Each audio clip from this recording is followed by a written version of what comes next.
Commander Sarah Chen stood at the bridge window of the UES Endeavour and watched the stars. She had seen many star systems in her 15 years of space travel, but this one felt different. This was where humanity would meet the galaxy for the first time.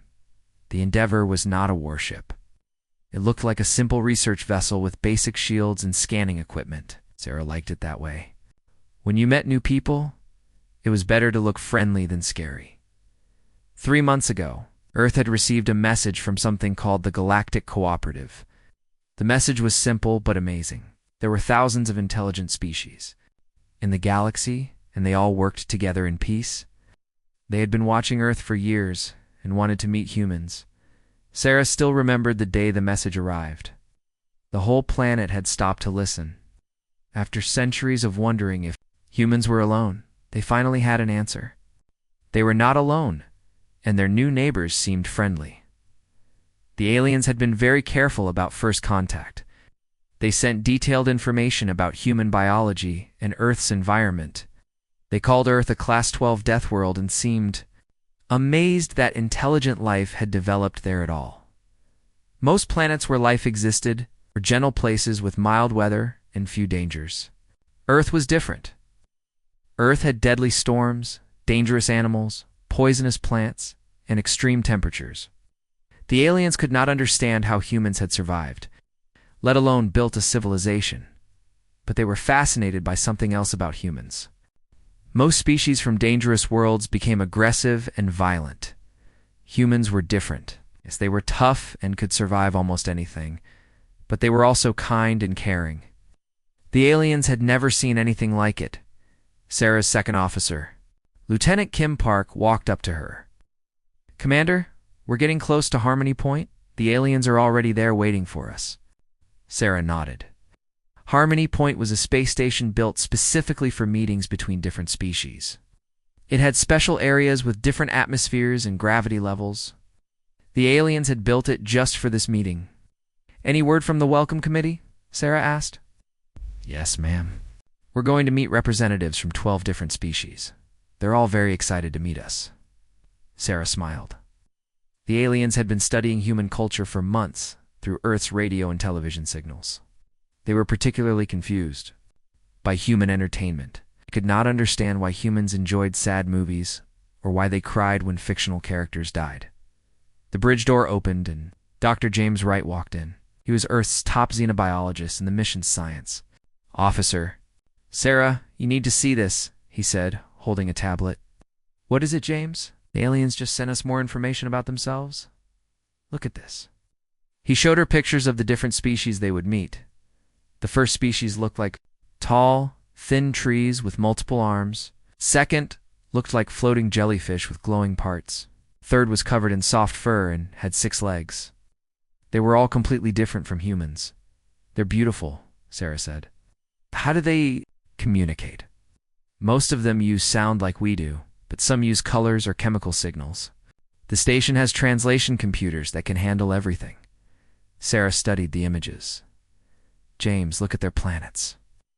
James pulled up pictures of the alien homeworlds. Every single one was peaceful and safe. Green gardens under gentle suns. Calm oceans with no storms. Mountains with no volcanoes. It was like looking at paradise. "No wonder they think we're strange," Sarah said. "Our planet would kill most of them in minutes." "Actually, that's not the strangest part," James said. "Look at this report about human behavior." He showed her a document written by alien scientists who had been studying humans. They were amazed by something they called pack bonding. Humans formed emotional connections with almost everything around them. The aliens had watched humans adopt stray animals, name their cars, and treat their computers like friends. They had seen human soldiers risk their lives to save wounded enemies. They had watched humans cry when robots in movies were destroyed. "They think we're the most dangerous and most caring species they've ever discovered," James said. "They don't understand how both things can be true." Sarah laughed. "Well, they're about to find out." The communications officer called out, "Commander, we're receiving a signal from Harmony Point. They're ready for us." Sarah walked to her captain's chair. "Take us in, nice and slow. We want to look friendly." The Endeavour moved toward the space station.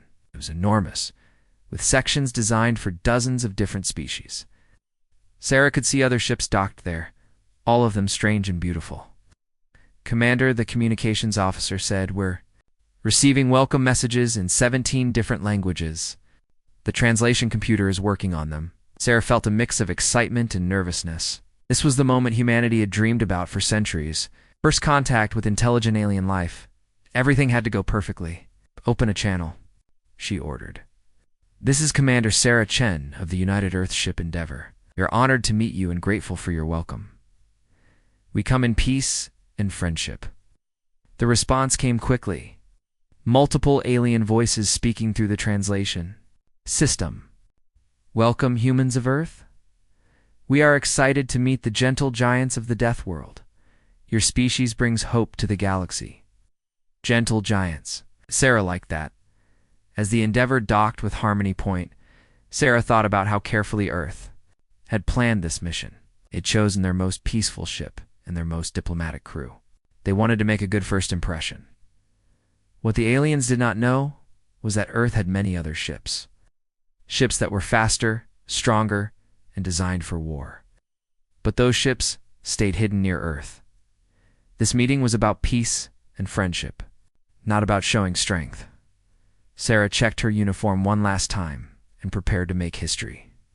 She was about to become the first human to shake hands with an alien. Everything would be fine as long as nothing went wrong. But in space, things often went wrong in ways no one expected. Commander Sarah Chen walked through the corridors of Harmony Point with wonder in her eyes. The space station was like nothing humans had ever built. Different sections had different gravity levels and atmospheres. Some areas were filled with water for aquatic species. Others had thick, sweet-smelling air for plant-like beings. She had already met 6 different alien species in the past 2 hours. Each meeting had gone perfectly. Aliens were curious about humans, but also careful and respectful. They asked questions about Earth's dangerous animals and extreme weather. They seemed amazed that humans had learned to work together instead of fighting each other all the time. Dr. Wright walked beside her, taking notes on everything. "Sarah, this is incredible. Each species we've met has a completely different way of thinking.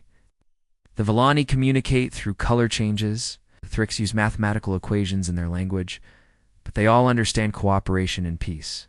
Sarah nodded. "It's like they've solved all the problems that humans still struggle with. No wars, no poverty, no pollution. They've been working together for thousands of years." They entered a large meeting room where representatives from all 12 species were waiting. The room was designed to accommodate everyone's needs. Different sections had different lighting and temperature controls. Translation devices floated in the air, turning every word into sounds or signals that each species could understand. Ambassador Keth of the Zephyrian Council stood up to greet them. The Zephyrians looked like tall, elegant birds with silver feathers and wise eyes. "Commander Chen, we are honored by your presence. Your species brings something new to our galaxy." "You, Ambassador, we're excited to learn from all of you. We have prepared many questions about human culture," said another alien that looked like a walking crystal formation. "We are particularly interested in your emotional connections to objects and other life forms." Sarah smiled. "Yeah, I mean our tendency to name everything and treat our tools like friends? Yes. We have observed humans forming emotional bonds with their vehicles, their weapons, even their cooking utensils. This behavior is unknown among our species." Dr. Wright stepped forward. "It's called pack bonding. Humans evolved in family groups, and we extend that feeling of family to almost everything around us. We can't help it." The crystal being pulsed with different colors, which the translator said meant confusion and fascination. "This explains why your military personnel risked their lives to rescue wounded enemies. We thought it was a tactical deception." "No deception," Sarah said. "When humans see someone in pain, we want to help. Doesn't matter if they're human or not." The meeting continued for another hour as the aliens asked about human music, art, and stories. They were particularly confused by human entertainment that made people sad. Why would humans choose to watch movies that made them cry? Sarah was trying to explain the concept of bittersweet emotions when Lieutenant Park's voice came through. Her communicator. Commander, we need you on the bridge immediately. We're detecting something on long-range sensors. Sarah excused herself and hurried back to the Endeavor. When she reached the bridge, Park was staring at the main screen with a worried expression. What is it, Lieutenant? Commander. We're picking up a massive fleet approaching our position. The computer says there are at least 50 ships, all of them huge. They're coming in fast. Sarah felt her heart rate increase. Have they responded to our hails? No, ma'am. They're maintaining radio silence. But, Commander, these ships are unlike anything in our database or the Galactic Cooperative's records. Dr. Wright arrived on the bridge, breathing hard from running. Sarah, what's happening? Unknown fleet approaching. James, could this be another species wanting to join the meeting? It's possible, but why wouldn't they announce themselves? On the main screen, the approaching ships looked ominous. They were dark and angular, built for long distance, traveled through dangerous space. Each ship was larger than anything humans had ever built. Commander, the communications officer called out, We're receiving a transmission from the lead ship. It's in an unknown language, and the translation system is having trouble with it. Put it through. A series of deep, echoing sounds filled the bridge. The translation computer worked frantically to decode the message. After several seconds, words began to appear on the screen, but they came through, broken and incomplete. We come to ... consume ... your young ones. Harvest. Claim this territory. Resistance is ... prepare for ... prepare for ... Sarah's blood went cold.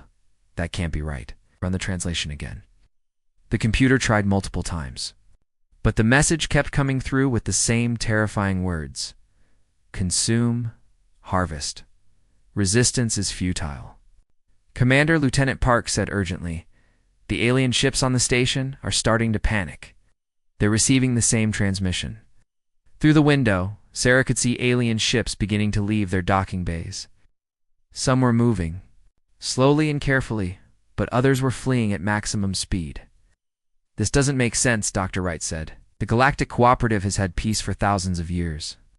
Why would someone attack now? Sarah made a quick decision. All hands. This is the commander. We have a potential hostile situation. Begin immediate evacuation of all human personnel from Harmony Point. Lieutenant Park, send an emergency message to Earth. What should the message say, Commander? Sarah looked at the approaching fleet and the panicking alien ships. She thought about the peaceful species she had just met, species who had never known war or violence. Someone had to protect them. Tell Earth we have a code red situation at Harmony Point. Unknown hostile force approaching with overwhelming numbers. Request immediate military assistance. Tell them. She paused, watching as more alien ships fled in terror. Tell them to send everything they can. Park began typing the message. Commander, are you sure about this? Earth Command will mobilize the entire defense fleet if we send a code red. Look at those ships, Lieutenant. Look at how the aliens are running. These people have lived in peace for millennia, and now something is coming that scares them enough. To abandon everything, if we don't call for help now, it might be too late. The message went out through the quantum communication relay, racing toward Earth at faster than light speed. Sarah watched the screen and hoped they would have enough time. What she didn't know was that the approaching fleet belonged to an ancient species called the Zethari, who had been isolated for centuries. They were coming to share their knowledge and culture with the galaxy. Their greeting was a formal ceremonial message in an old language that the translation computers couldn't handle properly. The Zethari had no idea that their peaceful approach had been misunderstood as a threat. They were confused by the evacuation but assumed it was some kind of welcoming ceremony. They slowed their approach and tried to send clearer messages, but it was too late. The message was already on its way to Earth, and soon the most peaceful. Species in the galaxy would discover what happened when someone threatened the humans' pack. Admiral Marcus Rodriguez was drinking his morning coffee in his office on Luna Station when the emergency alarm started screaming. He had been an officer in the Terra Defense Force for 30 years, and he had never heard the alarm sound like this. This was not a drill or a test. This was real. His aide rushed into the office with a tablet in her hands. "Admiral, we have an emergency transmission from the Harmony Point mission. It's code red, sir." Marcus set down his coffee and took the tablet. As he read the message, his face went pale.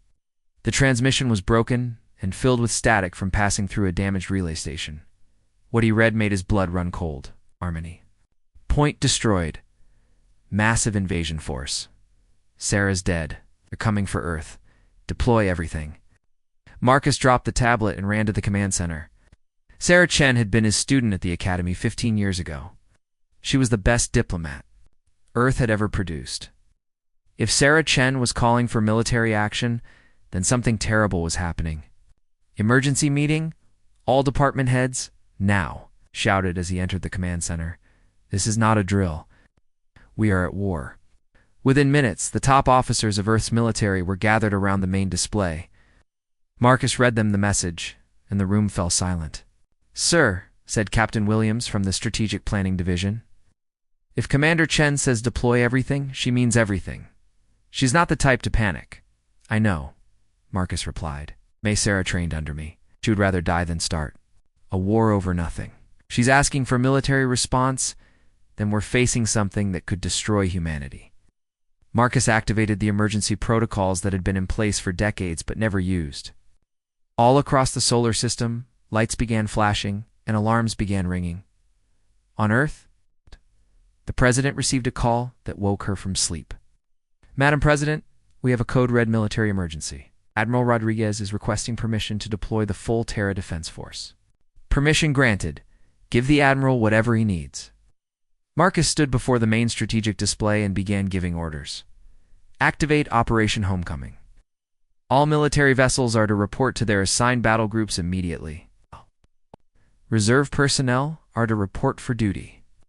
All defense platforms are to go to full combat readiness." "Sir," said Commander Hayes from Fleet Operations, "Operation Homecoming will reveal military assets that are supposed to be classified. The galaxy will see our true capabilities." "Well, the galaxy is about to see a lot more than that," Marcus replied, grimly. Across human space, the response was swift and massive. The Terra Defense Force had been preparing for this day since humans first reached the stars. They had hoped it would never come, but they were ready. The first ships to respond were the obvious ones. The TDF Vengeance, Earth's largest battleship, powered up its engines and began moving toward the jump point. The carrier groups Olympus, Everest, and Sahara followed close behind. But then came the ships that were supposed to be secret. The mining vessel Prosperity dropped its false hull panels to reveal weapons systems that could crack planets. Research Station Deep Thought extended massive gun batteries that had been hidden inside its laboratories. The cargo hauler New Horizons opened weapon bays that contained enough firepower to destroy a fleet. "Admiral," reported Captain Torres from Intelligence, "all sleeper agents are activating according to protocol. We're receiving confirmations from assets throughout the galaxy." Marcus nodded. For 50 years, humans had been quietly placing military operatives in civilian roles across known space. Scientists, traders, diplomats, and tourists who were actually deep cover intelligence agents. Every human who had left Earth had been carefully selected and trained. Dr. Amanda Foster, who ran a medical clinic on the trade station Nexus Prime, received her activation code and began assembling weapons that had been hidden in her medical supplies. Professor Michael Zhang, who taught alien languages at the Galactic University, started sending tactical information about alien military capabilities. Captain Lisa Park, who had been running humanitarian missions in the outer colonies, revealed that her Mercy's ship carried enough weapons to level a city. "Sir," said Captain Williams, "we're getting reports from all sectors. Our people are in position. They've been gathering intelligence on every major military installation, trade route, and government center in the galaxy." "Good. What about our classified ship construction? The Shadow Fleet is ready for deployment. All vessels are fully operational and crewed." Marcus smiled grimly. The Shadow Fleet was humanity's greatest secret. For decades, Earth had been building warships and hidden facilities throughout the solar system. Ships that officially did not exist. Ships that were faster, stronger, and more advanced than anything the galaxy had ever seen. The shipyards on the Dark side of the moon opened their doors for the first time. Massive vessels emerged that had been built in complete secrecy. The dreadnought Retaliation was larger than any alien ship ever recorded. The stealth carriers, Ghost and Phantom, could become invisible to any known sensor system. "Admiral," said Commander Hayes, "the alien ambassadors on Earth are asking questions. They want to know why we're mobilizing our military. Tell them it's a training exercise. They don't need to know the truth yet." But some of the alien diplomats were already beginning to understand. They had access to galactic communication networks, and they could see human ships appearing throughout space. Ships that were supposed to be civilian were revealing military capabilities. Humans who were supposed to be peaceful researchers were sending coded military transmissions. Ambassador Keth of the Zephyrian Council sent an emergency message to his government. The humans were not what they appeared to be. Their entire civilian presence in the galaxy was a military intelligence operation. They have been watching us, learning our weaknesses, and preparing for war. We have been deceived by the gentle giants. Marcus received reports from across human space. In 6 hours, Earth had deployed the largest military force in galactic history. 500 warships of various classes, 30 orbital defense platforms, 200 support vessels, and most importantly, thousands of intelligence operatives who had been gathering information for decades. "Admiral," said Captain Williams, "all forces are ready for jump to Harmony Point. We can be there in 8 hours." Marcus looked at the tactical display. Earth's true military might was finally revealed. The peaceful explorers had been the advance guard of the most sophisticated war machine the galaxy had ever seen. "Send the message to all ships," Marcus ordered. "This is Admiral Rodriguez of the Terra Defense Force. Someone has threatened our people and our friends. We go to remind the galaxy why Earth is called a death world. We go to show them what happens when you wake up the humans." The fleet jumped to hyperspace, racing toward Harmony Point and a confrontation that would change the galaxy forever. Marcus stood alone in his command center and whispered a prayer for Sarah Chen. She had done her job perfectly. Had given Earth the warning they needed to respond. Now it was his job to make sure her sacrifice was not in vain. What he did not know was that Sarah was still alive, hiding in a bunker on Harmony Point, watching in horror as two peaceful species prepared to destroy each other over a translation error. The Terra Defense Force fleet dropped out of hyperspace near Harmony Point like an iron storm. Admiral Rodriguez stood on the bridge of the TDF Vengeance and stared at the tactical display. What he saw confused him. The space station was still there, intact and undamaged. The alien ships that had fled earlier were gone, but the large dark fleet was holding position at a respectful distance. They were not attacking, were not moving toward the station. They were just waiting. "Admiral," said Captain Williams, "this doesn't look like an invasion force. They're not in attack formation." Rodriguez frowned. "It could be a trap." Sarah's message said Harmony Point was destroyed, but the station looks fine. Maybe they're waiting for us to get close before they spring their trap. The communications officer looked up from her station. "Sir, we're receiving transmissions from the unknown fleet. They're trying to communicate with us. Put it through the translation system, but be careful. These could be the same people who killed Sarah and her crew." The alien voice came through the speakers, deep and musical. The translation system worked much better now that there was no solar interference. "This is Elder Vashti of the Zethari Collective. I greet you people. Of Earth, we come in peace to share knowledge and culture with the Galactic Cooperative. We are confused by the evacuation of the station. Have we done something wrong?" Rodriguez felt his anger building. These aliens were trying to trick him. It attacked a peaceful diplomatic station and killed the best human diplomat alive. And now they were pretending to be innocent. "This is Admiral Rodriguez of the Terra Defense Force. You will surrender immediately or face the consequences. You have committed an act of war against humanity and our allies."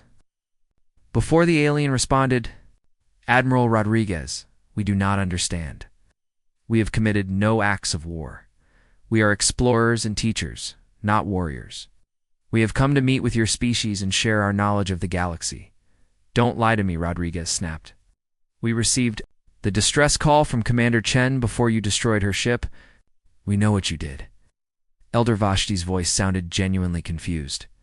Commander Chen, we have not harmed any beings called Chen. We have not destroyed any ships. We arrived here to find the station empty and have been waiting to understand. Why everyone left?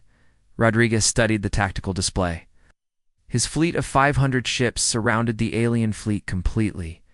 The aliens had made no hostile moves, but he could not forget Sarah's final message. She had died calling for help, and these aliens were responsible. Admiral, said Commander Hayes from the tactical station, their ships are not showing any weapon signatures. Our scans indicate they're designed for long-distance exploration, not combat. That doesn't mean anything. Advanced civilizations can hide their weapons. Rodriguez opened a channel to his entire fleet. All ships prepare for combat. Target the alien vessels and await my command. On his ship, Elder Vashti of the Zethari felt panic rising in his chest. The humans had arrived with an enormous war fleet and were threatening to attack. The Zethari had been isolated for centuries and knew little about modern galactic politics. They had no idea what had gone wrong. Rodriguez, Vashti said carefully, we sense great anger and pain from your fleet. Something terrible has happened, but we swear by our ancestors that we are not responsible. We are a peaceful people. We have not raised weapons against any living being in over 1,000 years. Rodriguez heard the alien's words, but just then, a solar flare from the nearby star hit the system again. The same type of interference that had caused all the problems in the first place began affecting communications once more. Elder Vashti's next words came through, garbled and broken. We are the ... destroyers ... come in pieces to exchange knowledge of your weaknesses. That was all Rodriguez needed to hear. The aliens had just confirmed they were here to destroy and had already learned about human weaknesses. They were probably planning to use that knowledge against Earth itself. Ships, open fire. Target their command vessel first. The human fleet began charging their weapons. Energy signatures spiked across hundreds of ships as they prepared to unleash devastating firepower on the Zethari fleet. Elder Vashti saw the weapons charging and finally understood that the humans intended to attack. For the first time in 1,000 years, the Zethari activated their defensive systems. Ancient but powerful shields began forming around their ships. Defensive positions, Vashti ordered his fleet. Do not return fire. These people are confused and angry, but we will not become killers to save ourselves. The human fleet fired first. Massive energy beams and projectile weapons struck the Zethari shields. The ancient defenses held, but barely. Several smaller Zethari ships were damaged. Rodriguez watched the battle display. They're not fighting back. Why aren't they fighting back? Maybe it's a trick, sir, suggested Captain Williams. It could be trying to make us lower our guard. Continued to hold defensive positions only. They did not return fire even as human weapons hammered their shields. Elder Vashti broadcast continuously, trying to explain that they were peaceful. But the solar interference made his words sound threatening and aggressive. Deep inside Harmony, Point Commander Sarah Chen watched the battle through the station's sensors. She was alive and well, hiding in an emergency bunker where she had taken shelter when the evacuation began. She had been trying to contact both fleets for hours, but the solar flare was blocking all her transmissions. She watched in horror as her own people attacked a peaceful alien fleet. She could see from the station's advanced sensors that the Z3 ships contained no offensive weapons. They were exactly what they claimed to be, explorers and teachers. This is insane, she said to herself. We're going to start a war over a translation error. Sarah looked at the station's emergency beacon. It was designed to broadcast on all frequencies with enough power to punch through any interference. But using it would drain the station's power reserves and probably kill her when life support failed. She thought about Admiral Rodriguez, her old mentor, who had taught her that sometimes one person had to sacrifice everything to save many others. She thought about the peaceful Zethari, who were about to die for no reason. She thought about the galactic war that would start if this battle continued. Sarah activated the emergency beacon and began to record her message. She had one chance to stop this madness before the galaxy burned. Outside, human and alien fleets continued their deadly dance as two peaceful species fought a war that neither of them wanted. all because of words that were never properly understood. Commander Sarah Chen's hand shook as she reached for the emergency beacon control. She knew that activating it would use all the station's remaining power. The life support systems would fail, and she would probably die. She was the only person who could stop this war. She pressed the activation button and spoke into the microphone. "This is Commander Sarah Chen of the UES Endeavor. I am alive and broadcasting from Harmony Point Emergency Bunker. All human and Zethari forces, cease fire immediately. There's been a massive misunderstanding. The Zethari are peaceful. They have not attacked anyone. I repeat, stand down all weapons. This is not a drill." The emergency beacon was the most powerful transmitter ever built. It broadcast on every frequency at once, with enough energy to punch through solar flares, magnetic storms, and any other interference. Every ship in the system received Sarah's message at the same time. On the bridge of the TDF Vengeance, Admiral Rodriguez froze when he heard Sarah's voice. "Sarah?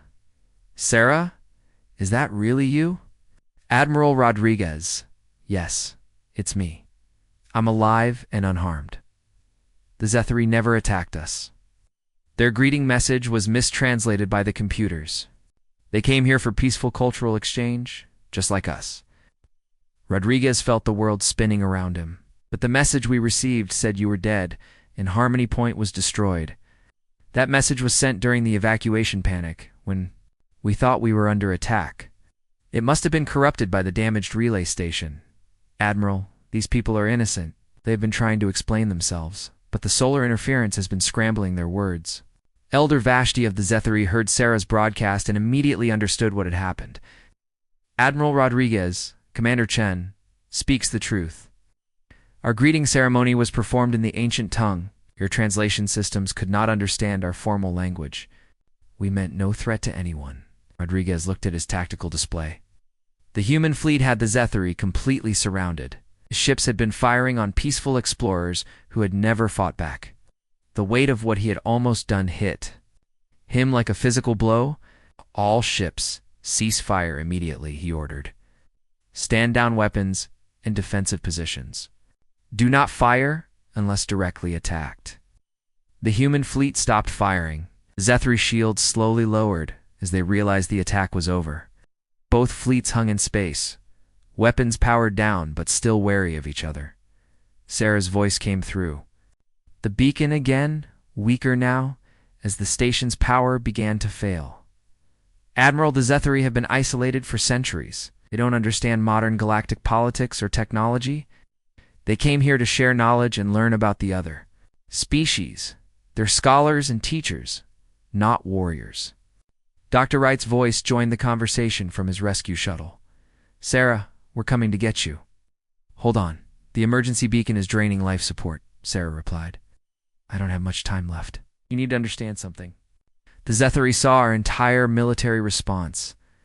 Every ship, every hidden weapon, every intelligence asset we have. The secret is out." Rodriguez realized she was right. In 6 hours, Earth had revealed military capabilities that were supposed to stay hidden for decades. The galaxy now knew that humanity was not just a peaceful explorer species. They had seen the largest war machine in galactic history. Elder Vashti Rodriguez said carefully, "I apologize for the attack on your people. We believed you had harmed our friends. We acted to protect those we care about. We understand, Admiral Rodriguez, your species forms strong emotional bonds. With others, we have studied this trait and find it admirable. You were protecting your pack, as you call it." Rodriguez was surprised by the alien's response. "You're not angry that we attacked you? We are saddened that misunderstanding led to violence, but we are not angry. We have learned something important about humans today. You are willing to deploy vast military force not to conquer others, but to protect those you consider family. This includes species you have just met." Dr. Wright's shuttle reached Harmony Point and began emergency docking procedures. "Sarah, we're almost there. The life support readings show you have maybe 10 minutes of air left." "I'm okay, James. The important thing is that the fighting has stopped." Elder Vashti broadcast to both fleets. we wish to make a formal statement. Today we have seen the true nature of humanity. They are indeed the most dangerous species we have encountered, but they are also the most protective. They turn their weapons on us not from hatred or greed, but from love for their friends. Rodriguez thought about Sarah's words. The galaxy now knew about Earth's hidden military strength. There would be questions, fear, and possibly new threats from species who felt deceived by humanity's peaceful appearance. Elder Vashti, he said, what will you tell the Galactic Cooperative about what you've seen today? We will tell them the truth, that humanity is a species of gentle giants who become terrible when those they love are threatened. We will tell them that Earth's children are the best possible allies and the worst possible enemies. Sarah's rescue was successful. Dr. Wright and his team pulled her from the dying station, just as life support failed completely. As they carried her to the medical bay, she looked out the shuttle window at the two fleets. The human ships looked exactly like what they were, instruments of war designed by a species that had learned to fight for survival on a deadly world. The Zethari ships looked like floating universities, built by people who had spent centuries studying and learning. James, Sarah said weakly, what happens now? Now we learn to live with the consequences. The galaxy knows we're not just peaceful explorers anymore. Some species will fear us. Others will want to be our allies. Everything changes. Admiral Rodriguez made one final broadcast to both fleets. Today we almost started a war over words that were never properly understood. Let this be a lesson to all of us. Guess communication is harder than we think, and assumptions can be deadly. But when mistakes happen, it's never too late to listen, learn, and choose peace over violence. As the human fleet began its journey home, Rodriguez thought about Sarah's courage and the Zethari's forgiveness. The galaxy had seen humanity's true strength today. More importantly, they had seen humanity's true heart. In the end, that might be the most valuable thing of all. The age of humanity hiding among the stars was over. The age of humanity protecting the stars had begun.